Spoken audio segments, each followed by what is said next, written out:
विषयों के चिंतन में मन जब डूब जाता है तो भव बंधन में डाल देता है, और यही मन जब माधव के चिंतन में मग्न हो जाता है तो यही मुक्ति का साधन बन जाता है।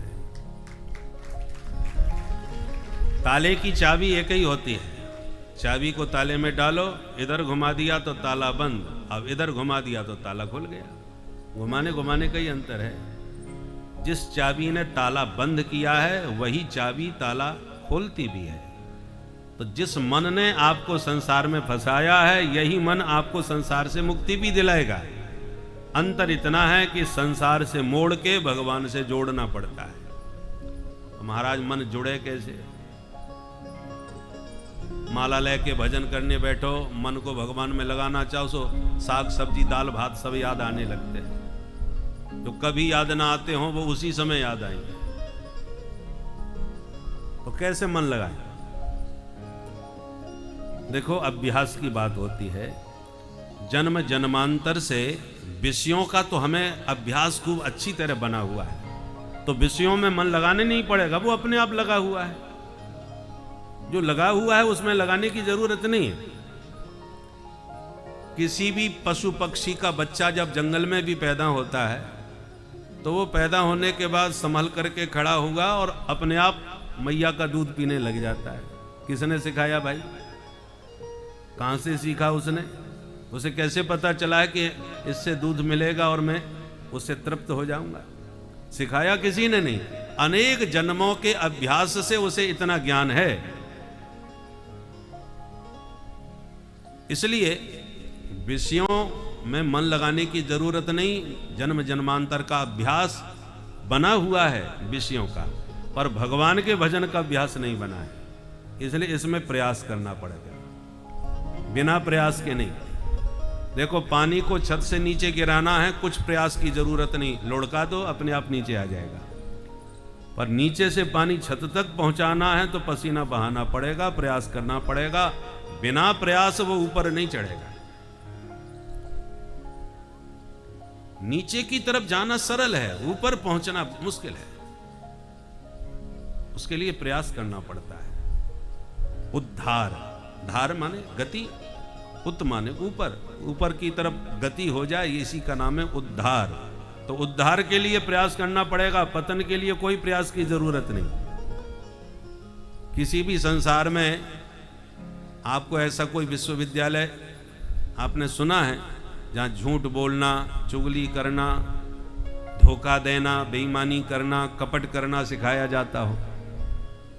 कोई विद्यालय नहीं है, कहीं कोई प्रशिक्षण इसका नहीं है। फिर भी आप और हम इसमें कितने परफेक्ट हो जाते हैं, कितने कुशल हो जाते हैं। जब किसी से सीखा नहीं, किसी ने सिखाया नहीं, तो हमको ये सब कहां से आया? क्योंकि ये सब पतन के साधन हैं, और जो पतन का साधन है उसके लिए कोई प्रयास की जरूरत नहीं। आपका अपने आप ही पतन होता चला जाएगा। पानी कहीं भी डालो, नीचे की तरफ अपने आप बहता चला आएगा। नीचे की तरफ पानी को ले जाने का प्रयास नहीं करना पड़ता, पानी को ऊपर की तरफ चढ़ाने के लिए प्रयास किया जाता है। तो प्रयास उद्धार के लिए होता है, पतन के लिए नहीं होता। इसलिए मन को भगवान में लगाने के लिए प्रयास करना पड़ेगा, अपने आप नहीं लगेगा। अपने आप वो विषयों में लग सकता है क्योंकि विषयों का उसे अभ्यास है।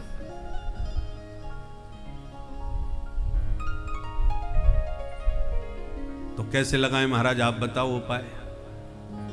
कपिल भगवान उपाय बता रहे हैं। सबसे सरल उपाय यह है कि जिसका मन भगवान में भली भांत लग चुका हो तुम उन्हीं के साथ लग जाओ। वो तुम्हारा भी मन वहीं लगा देंगे जहां वो खुद लगे हुए। बिजली का तार जिसने पकड़ लिया उसे करंट लग गया। अब तुम तार भले ही मत पकड़ो, तार पकड़ने वाले को ही पकड़ लो, बस तुम्हें भी उतना ही भरपूर झटका लगेगा जो तार पकड़ने वाले को लगा है। अब आप भले ही कहो हम तो तार से बहुत दूर थे। अरे तार से दूर थे पर तार पकड़ने वाले से तो दूर नहीं थे, एक ही बात है। भक्त भक्ति भगवंत गुरु चतुर नाम बपु एक। ब्रह्मविद ब्रह्मैव भवति जानत तुमई तुमई होई जाई जिसने परमात्मा को जान लिया या पा लिया वो साक्षात परमात्मा स्वरूप ही हो गया। तो ब्रह्मज्ञानी ने ब्रह्म को समझ लिया, ब्रह्म स्वरूप को जान लिया, इसलिए वो भी ब्रह्म रूप हो गया। इसलिए कहा जाता है गुरु साक्षात परब्रह्म तस्मै श्री गुरवे नमः। जिस गुरु ने उस परमात्मा को जान लिया तो वो भी ब्रह्म स्वरूप हो गया, परब्रह्म स्वरूप हो गया, उसमें भी वही करंट आ गया। तो भगवान को पकड़ो या भगवान के भक्त को पकड़ो, संत सदगुरु को पकड़ो, एक ही बात है।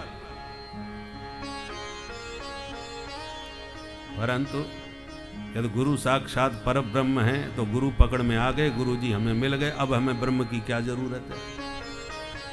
अब ब्रह्म के चक्कर में क्यों पड़े, ब्रह्म तो हमको मिल गए। बोले नहीं, गुरु भी तुम्हें ब्रह्म प्राप्ति का मार्ग बताएंगे।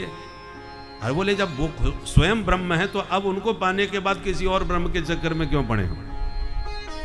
बोले देखो यूं समझो, घड़े में पानी है, प्यास लग रही है, प्रेम से पियो। अब प्यासे को कुआं खोद के ही पानी पीने की जरूरत नहीं है, क्योंकि पानी का घड़ा भरा रखा है। परंतु पानी का जो घड़ा है वो परमानेंट नहीं रहेगा। हमेशा पानी आपको तभी मिलेगा जब कुआं खोद के घर में रहोगे। घर में कुआं है तो जब चाहो तब पानी निकालो, निरंतर प्राप्त होगा। पर घड़े का जो पानी है वो परमानेंट नहीं है, कभी भी घड़ा भी फूट सकता है, पानी भी खत्म हो सकता है। उसी प्रकार सदगुरु रूप में जो परमात्मा तुम्हें मिले हैं ये परमानेंट थोड़ी मिले रहेंगे। गुरुजी आज हैं कल नहीं रहे। आज जब गुरुजी नहीं रहेंगे तब तुम क्या करोगे? फिर भटकोगे, घबराओगे, क्योंकि आपके अपने पास कुआं नहीं था इसलिए। और सदगुरु के माध्यम से जब आप स्वयं ब्रह्म ज्ञान संपन्न हो जाएंगे तो गुरुदेव शरीर से भले ही नहीं रहें, पर गुरुदेव का दिया हुआ ज्ञान तुम्हारे पास रहेगा, गुरुदेव का बताया हुआ मार्ग तुम्हारे पास रहेगा। तो गुरुदेव के शरीर के न रहने पर भी तुम्हें वह स्रोत दे करके जाएंगे, ताकि पानी कभी समाप्त ही ना हो, सदा तुम्हारे पास बना रहे। गुरु जी के रहते हुए आपने कोई उनके बताए मार्गों को प्रशस्त नहीं किया, उनके मार्गदर्शन में कुआं नहीं खोदा, तो जब घड़े का पानी नहीं रहेगा तब तुम क्या करोगे? इसलिए गुरुदेव के बताए मार्ग पर चल करके उस परम तत्व को प्राप्त कर लो जो अनंत है, जिसका कभी अंत नहीं होता, जिसका कभी अभाव नहीं होता। तब आप सदा मस्त रहोगे, आनंद सिंधु में डूबे रहोगे। तो ये कैसे पता चलेगा कि कौन सिद्ध महात्मा है जिसकी शरण ग्रहण करने से हमें परमात्मा की प्राप्ति हो जाएगी? साधु की पहचान क्या है? केवल वेशधारी को ही कभी साधु ना समझिए, क्योंकि प्राय हम वेशभूषा से ही लोगों को साधु मान लेते हैं। अब साधु का वेश तो कोई भी बना सकता है। अब साधु वेशधारी ने हमको धोखा दे दिया, हमारे साथ कोई कपट किया, छल किया, तो हम बदनाम करने लगे, साधु बड़े दुष्ट होते हैं, साधुओं ने ऐसा किया, एक साधु ने हमारे साथ। अरे जो साधु से होए न कारज हानि, साधु से कभी किसी की हानि हो ही नहीं सकती। और जिसने तुम्हारे साथ छल किया, धोखा दिया, वो साधु था ही नहीं, साधु का भेष बना लिया था उसने बस, और तुम भेष को ही साधु समझ बैठे। तुलसी देख सुबेश भूल ही मूढ़ न चतुर नर। रामचरितमानस में प्रताप भानु की कथा को देखिए। इतना प्रतापी राजा प्रतापभान पर एक पाखंडी साधु की चपेट में आकर के बर्बाद हो गया, राक्षस बन गया। कथा विस्तार से रामचरितमानस में देखिए।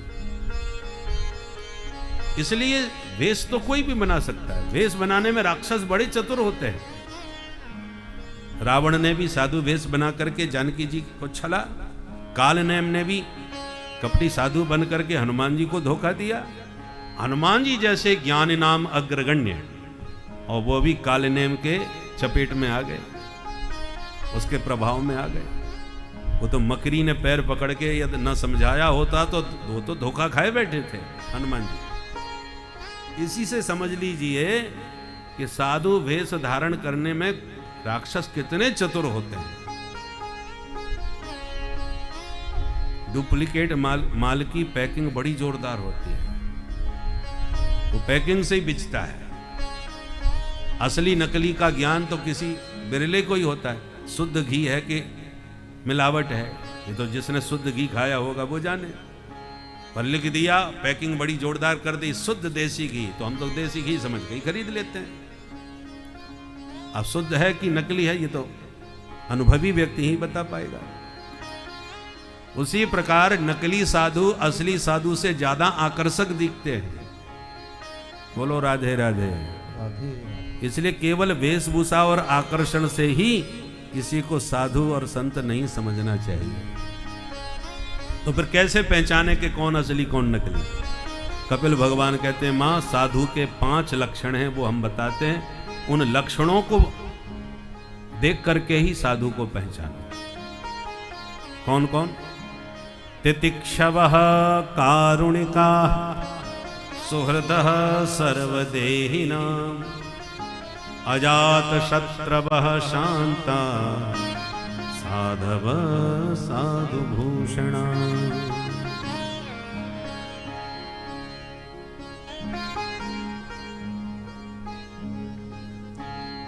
पहला लक्षण तितिक्षवः, साधु तितिक्षु होता है। तितिक्षु का मतलब सहनशील, सारे द्वंद्वों को सहन करने वाला, सम्मान को भी पचा लेता है, अपमान को भी। बोले सम्मान को क्या पचाना, अपमान को पचाना कठिन है, सम्मान भी पचाया जाता है। बोले हाँ, सम्मान पचा लोगे तो ही अपमान पचा पाओगे। सम्मान में यदि भूल गए तो अपमान में भी मुरझा जाओगे।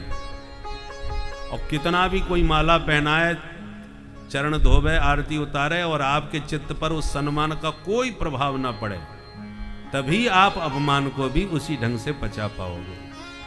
सम्मान में भूल गए तो अपमान में मुरझाए बिना नहीं रह पाओगे। इसका नाम है तितिक्षा। दूसरा कारुणिका, संत में करुणा बहुत अधिक होती है। वो कभी किसी का अहित स्वप्न में भी सोच नहीं सकता, करना तो बहुत दूर की बात है। तीसरा लक्षण सुहृदः सर्वदेहिनां, प्रत्येक शरीरधारी, केवल मनुष्य नहीं, पशु पक्षी कीट पतंग कोई भी हो, सबको अपना सुहृद मानता है। वसुधैव कुटुंबकम, सारी वसुधा के समस्त चराचर प्राणी मेरा परिवार है। इसलिए वो कभी किसी को चोट नहीं, हानि नहीं पहुंचा सकता।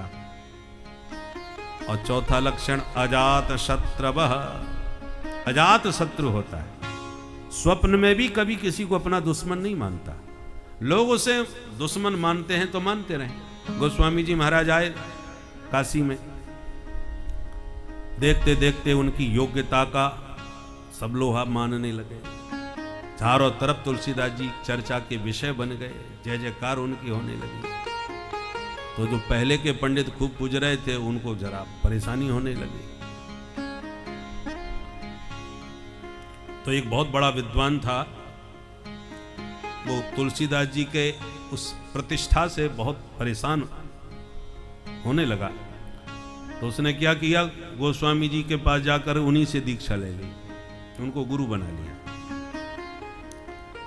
पढ़े लिखे विद्वान हैं तो तुलसीदास जी ने मंत्र दे दिया, शिष्य बना लिया। उसने गोस्वामी जी की इतनी सेवा करी कि कुछ ही महीनों में उनका हृदय जीत लिया। गोस्वामी जी के चरण दबा रहा था रात में। एक दिन गोस्वामी जी प्रसन्न होकर के रात्रि में ही बोले, महाराज आपने खूब सेवा करी, आप जैसी सेवा कोई कर नहीं सकता, आज मांगो तुम्हें क्या चाहिए। गोस्वामी जी ने उसे प्रसन्न होकर के दे, तुम्हारी क्या इच्छा है मांग लो। मांग लो? बोले हाँ मांगो। बोले गुरु जी तो यही मांगता हूं कि आप काशी छोड़ के चले जाओ। क्या मतलब? बोले हाँ।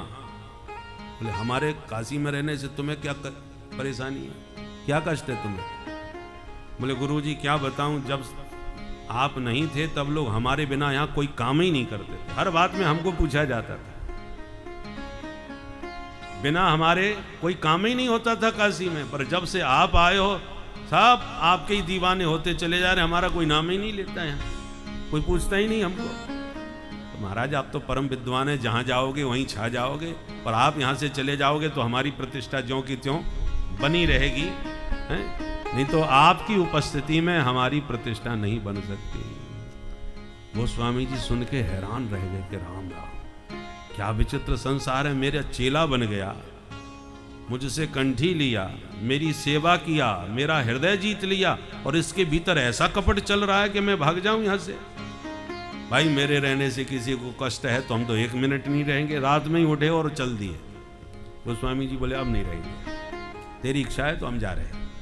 उठ के चल दिए। चेला बड़ा खुश हुआ, अब मामला ठीक रहा।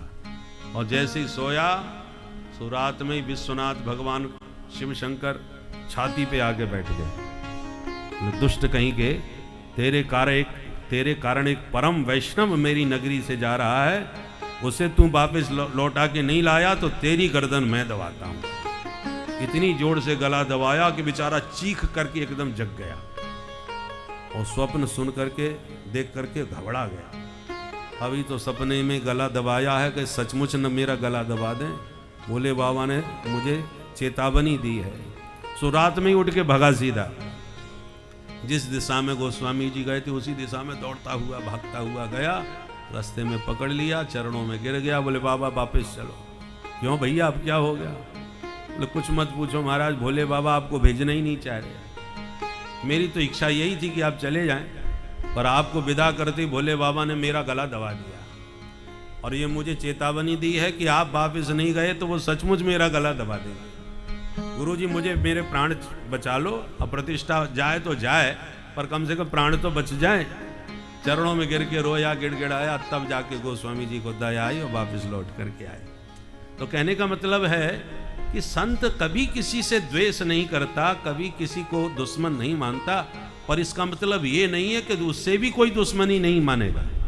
साधु के बहुत से दुश्मन होते हैं, वो माने तो माने, पर संत नहीं मानते। क्यों नहीं मानते?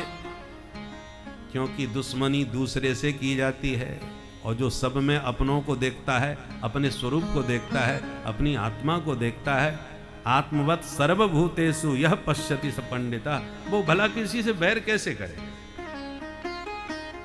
ये पूरा शरीर हमारा है, हाथ पैर नाक कान नाम अलग अलग हैं, अंग अलग अलग हैं, अंगों के काम अलग अलग हैं, परंतु शरीर तो हमारा ही है ना, सब मिला करके। यदि हमारे अंगों में आपस में लड़ाई छिड़ जाए और 2 दल बन जाएं, पैरों का दल अलग, हाथों का अलग, तुम भी 2 हम भी 2 हो जाएं 2-2 हाथ, तो आप किसके पक्ष में जाओगे? हाथ का साथ दोगे कि पैर का साथ दोगे? पैर टूटा तो तुम्हें कष्ट है, हाथ टूटे तो भी तुम्हें ही को कष्ट होना है। तो निज प्रभुमय देखें जगत कहिसन करें विरोध। जो सब में अपने प्रभु को देखते हैं वो बैर विरोध किसी से कर ही नहीं सकते। भोजन करते समय जीभ कट गई, अब आप मुंह पकड़ के रह गए, भोजन छोड़ दिए। किसी ने कहा क्यों भाई भोजन क्यों नहीं कर रहे? साहब हमारी जीभ कट गई। अरे किसने काटी? आप बोले साहब हमारे दांतों ने काट दी। अरे राम राम, तुम्हारे दांत बड़े दुष्ट हैं भाई।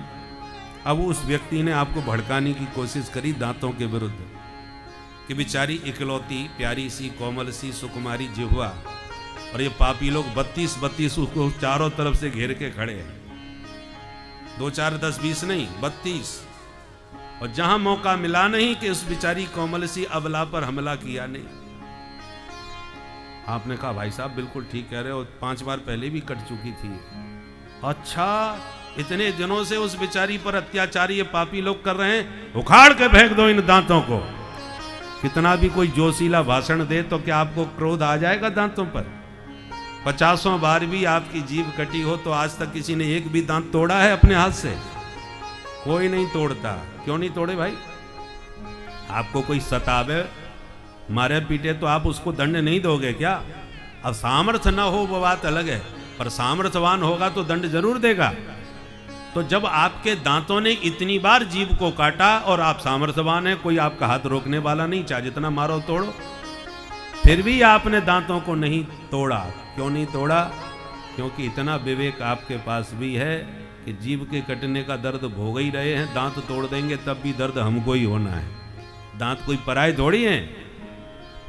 जिह्वाम क्वचित संदसति त्वदद्भि तद वेदनायाम कतमाय कुप्पेत यदंग मंगे न निहन्यते क्वचित क्रुद्धेत कस्मै पुरुषस्वदे। तो जो शरीर में हमें ज्ञान है कि ये सब शरीर हमारा है, ऐसी साधु को समस्त संसार हमारा है, संपूर्ण संसार में अपनों का ही दर्शन होता है, सब अपने नजर आते हैं। तो निज प्रभुमय देखें जगत कैसन करें विरोध। अब वो किसी से बैर विरोध कैसे कर सकते हैं, किसी को कष्ट कैसे दे सकते हैं? ऐसे लक्षणों से संत को पहचानने का प्रयास करना चाहिए। वेशभूषा से तो कोई भी साधु बन सकता है। कागा कोयल हंस बक गुबरीला मदपान भगवत बरन समान दो क्रिया पृथक पहचान। कौआ और कोयल को देख लो, बिल्कुल एक से लगते हैं। बोलने पर पता चलता है ये कौआ बोल रहा है, ये कोयल बोल रही है, पर सकल सूरत से दोनों एक से।